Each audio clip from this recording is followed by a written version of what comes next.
Our actions may be obstructed, but there is no obstructing our intentions. This is because we can accommodate and adapt them. The mind adapts and converts to its own purposes, the obstacle to our acting. The obstacle to action advances action. What stands in the way becomes the way. This quote is a premise of Stoic Optimism, the key to happiness. Put simply, it means, in any and every situation, no matter how bad it is, we have the opportunity to flip the negative situation around and practice a virtue. Marcus Aurelius is the author of these words. He was the world's most powerful man and lived almost 2,000 years ago.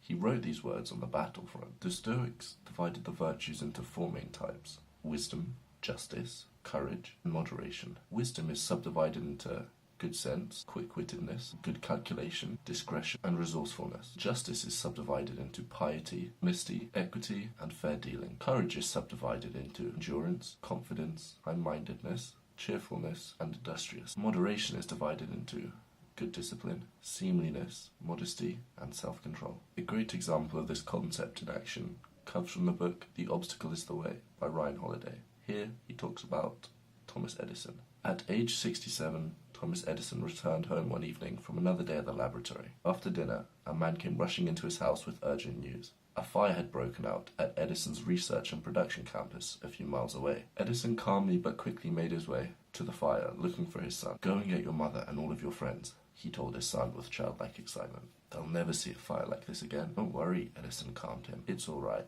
We've just got load of a lot of rubbish." That's a pretty amazing reaction. It's what the Stoics might refer to as amor fati, or loving everything that happens to you. Edison wasn't heartbroken, not as he could have been. Instead, the fire invigorated him. As he told a reporter the next day, he wasn't too old to make a fresh start. "I've been through a lot of things like this. It prevents a man from being afflicted with boredom." Within about 3 weeks, the factory was partially back up and running. Within a month, its men was working 2 shifts a day, churning out new products the world had never seen. Despite a loss of almost $1 million, which in nowadays money is worth $23 million, Edison marshaled enough energy to make $10 million, more than $200 million worth of money today.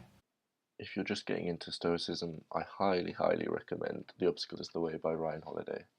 There's a link in the description if you want to buy the physical book off of Amazon, and also there's a link in the description for a 1-month free trial off of Audible, so you can listen to the audiobook for free. To implement this Stoic optimism in your life, there are 2 things you must do. First, you must see problems rationally and logically. You must not panic, nor make rash decisions. You must find opportunity in all disaster, and transform that negative situation into a practice of one of the virtues.